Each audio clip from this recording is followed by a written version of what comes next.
Good morning, Namaste, Jai Hind. Welcome back.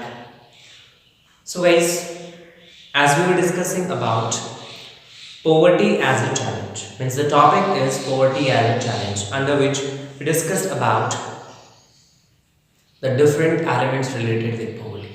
And in the last one, we were discussing about the causes of poverty. Means last video में हमारा जो discussion था that was about the different reasons responsible for poverty. यानी कौन कौन से reasons जो है वो poverty के लिए responsible है. उसके हमने historical, social, cultural, along with that the reasons related with industrial development, agricultural growth, हमने हर एक point को discuss किया था. Now, after discussing about all these kind of things, we concluded our discussion with anti-poverty measures. यानी हमने last में एक point discuss किया था that in India, elimination of poverty is the major objective of the Indian government. And for the elimination of poverty, Indian government adopted many measures. Okay, and these measures are of two types. यानी government ने बहुत से तरीके अपनाए हैं जिसके जरिए government ने कोशिश की है पोवर्टी को एलिमिनेट करने की. और इस पोवर्टी एलिमिनेशन के लिए इंडियन गवर्नमेंट ने जो मेजर्स अडॉप्ट किए हैं, these measures are generally divided in two sections. Okay, two types. The first one is economic growth, economic development, and the next one is anti-poverty measures. So let's discuss about that. चलिए उनके बारे में discussion करते हैं. Okay, the first one, anti-poverty measures. ये हमारा topic कि वो कौन कौन से तरीके जिसके द्वारा गवर्नमेंट ने इस पोवर्टी की प्रॉब्लम से छुटकारा पाने की कोशिश की है. The first one is the economic growth, high rate of economic growth or economic development. Okay, along with that, the next one is targeted anti-poverty measures. Okay, so first of all we will discuss about economic growth. and हमारा first point रहेगा economic growth के जरिए government ने कैसे effort किए poverty को eliminate करने के. So guys, if we talk about economic growth in India, then in early 3 decades, means from 1950 to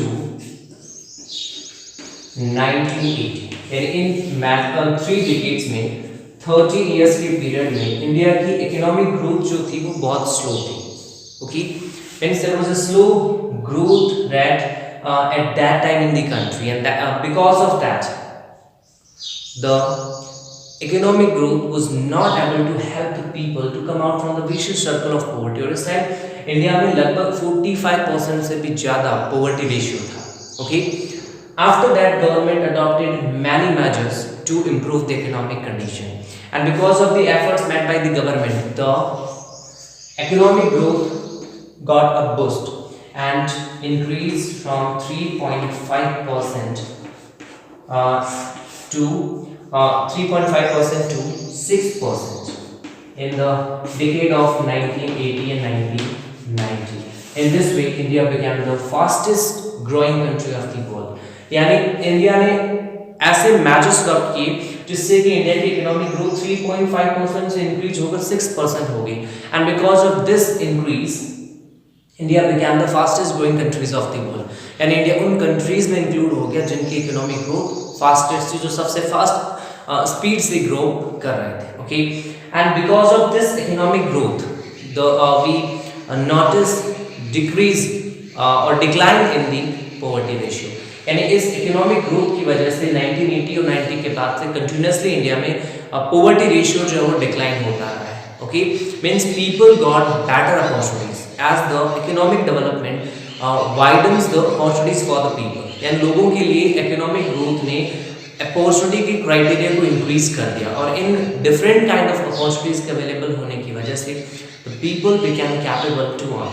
और इस अर्निंग ने पर कैपिटा इनकम और इंडस्ट्रियल डेवलपमेंट दोनों ही पॉइंट ऑफ व्यू से इंडियन इकोनॉमी को बूस्ट किया. Okay, and in this way people got different kind of facilities.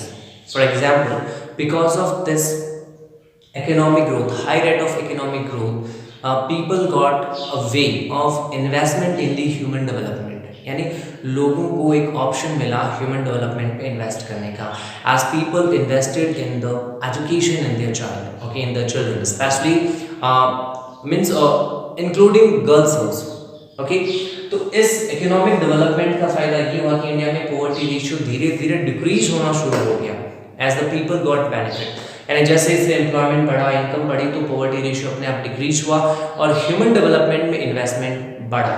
The people started to invest in the education in their children along with girls, and girls को भी education देना शुरू हो गया in the hope of getting better opportunities, and लोगों को लगने लगा कि education में invest करके उनको अपने चिल्ड्रन के लिए better opportunities in future मिल सकती हैं। So in this way economic growth provided momentum to the different schemes related with the decline of poverty, but the benefits of this economic development were not equally distributed, यानी हर एक section इससे equally benefited नहीं था।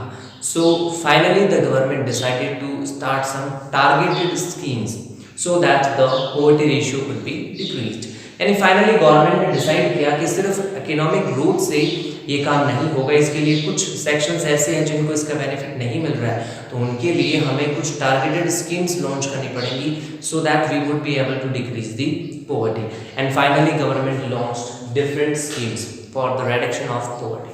Let's discuss about these schemes as the targeted anti poverty measures, okay, targeted anti poverty measures. चलिए discuss करते हैं उनके बारे में। First point, the major schemes launch by the government, यानी इस पॉइंट में हमारा डिस्कशन वही रहेगा कि हम लोग ये डिस्कस करें कि गवर्नमेंट ने कौन कौन सी मेजर स्कीम्स लॉन्च की थी जिससे कि पॉवर्टी रेशियो को इंडिया में डिक्रीज किया जा सके। तो इसमें सबसे फर्स्ट पॉइंट है Mahatma Gandhi national rural employment guarantee act 2005। Have a look on this logo.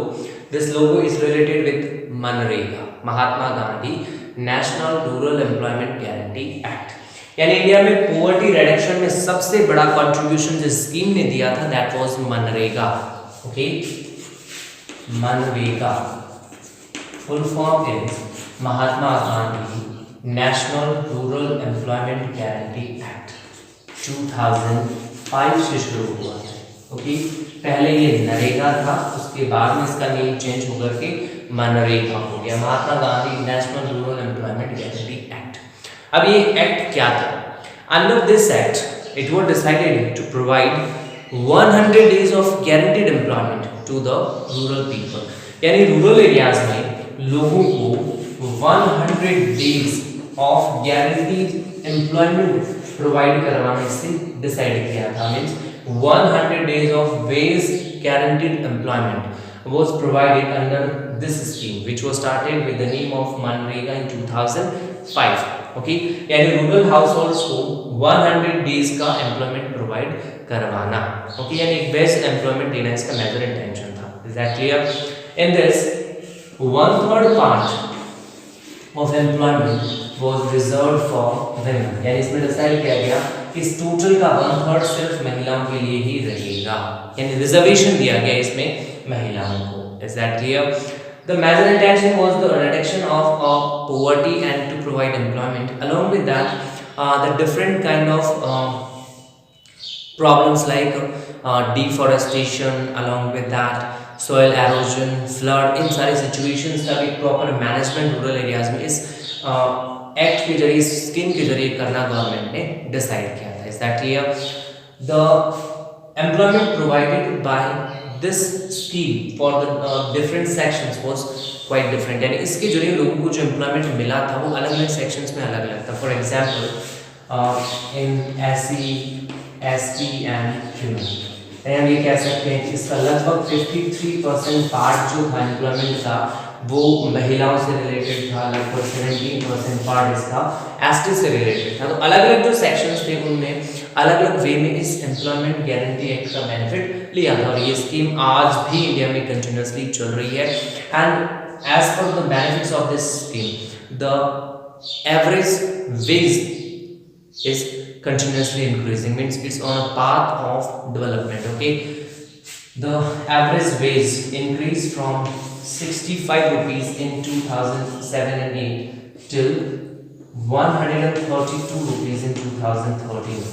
And 2013-14 में ये वेज इस स्कीम की वजह से जो बेनिफिट्स मिले थे उनकी वजह से 65 रुपीज से 132 रुपीज हो गया। और वैसे एक एस्टिमेशन 2018 में बनाया गया था।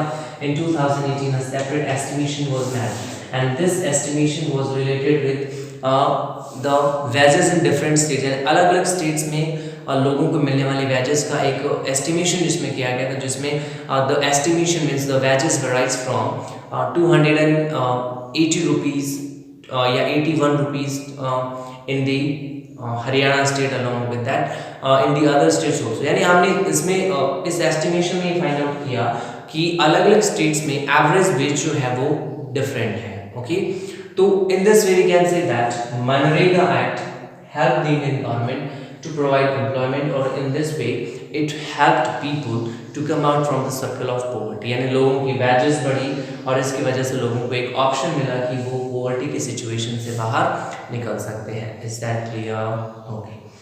After that the next major scheme यानी मनरेगा अब तक की poverty reduction में contribute करने वाली सबसे most important scheme है। उसके बाद में जो next scheme है that is प्रधानमंत्री रोजगार योजना। ओके, प्रधानमंत्री और प्राइम मिनिस्टर रोजगार स्कीम, एम्प्लॉयमेंट स्कीम, रोजगार योजना। ओके, तो प्रधानमंत्री रोजगार योजना launched in 1993 related with providing self employment opportunities, related with providing self-employment opportunities to educated rural unemployed। Okay, यानी प्रधानमंत्री रोजगार योजना रोजगार या एम्प्लॉयमेंट प्रोवाइड करवाने से रिलेटेड स्कीम थी, लॉन्च हुई थी 1993 में। इसका इंटेंशन था सेल्फ एम्प्लॉयमेंट प्रोवाइड करवाना एजुकेटेड रूरल एजुकेटेड जो थे, यानी वो लोग जो गांव में एजुकेटेड थे लेकिन अनएम्प्लॉयड थे, ऐसे एजुकेटेड अनएम्प्लॉयड लोगों को सेल्फ एम्प्लॉयमेंट अपॉर्चुनिटीज प्रोवाइड करवाना was the major intention of this Pradhan Mantri Rozgar योजना। उसके बाद में नेक्स्ट स्कीम जो है that is employment generation in rural areas program. Okay, तो रूरल एरियाज में एम्प्लॉयमेंट जनरेशन से रिलेटेड एक प्रोग्राम इंडियन गवर्नमेंट ने लॉन्च किया था 1995 में, and this one was dedicated for the development of self employment opportunities in rural areas and small towns. यानी rural areas में सेल्फ एम्प्लॉयमेंट अपॉर्चुनिटी जनरेट करना, यानी ऐसी अपॉर्चुनिटीज बनाना जिससे लोग अपना एम्प्लॉयमेंट खुद क्रिएट कर सकें। Okay, and this scheme was launched in 1995। Okay, employment generation in rural areas program. Okay, after that the next one is Swarna Jayanti ग्राम स्वरोजगार योजना। ओके, स्वर्ण जयंती ग्राम स्वरोजगार योजना, स्वर्ण जयंती ग्राम स्वरोजगार योजना। अब ये स्कीम क्या है?